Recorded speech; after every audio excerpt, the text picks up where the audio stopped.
দেখো set function থেকে খুব গুরুত্বপূর্ণ একটি এমসিকিউ। তোমার একটা ফাংশন দেওয়া আছে ওকে।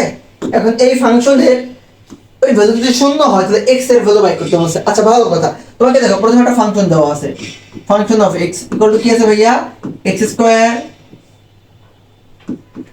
স্কয়ার মাইনাস 5x প্লাস 6 ওকে।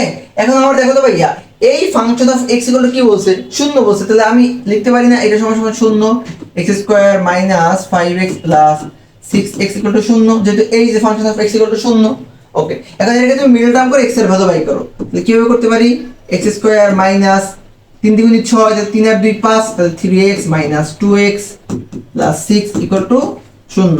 তাহলে কমন নাও, প্রথমে যেটা কমন হবে x, তাহলে x মাইনাস 3, এখান থেকে এটা মাইনাস 2 কমন নাও, তাহলে কি থাকবে x মাইনাস 3 ইকুয়াল টু শূন্য।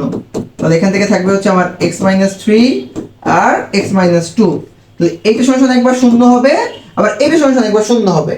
তাহলে আমি যদি লিখি x মাইনাস 3 ইকুয়াল টু শূন্য, তাহলে x ইকুয়াল টু কত আসবে ভাইয়া, 3 আসবে। আবার x মাইনাস 2 ইকুয়াল টু যদি শূন্য হয় তাহলে x ইকুয়াল টু কত আসবে, 2, তাহলে x এর ভ্যালু কত পাইছে, 2 আর 3।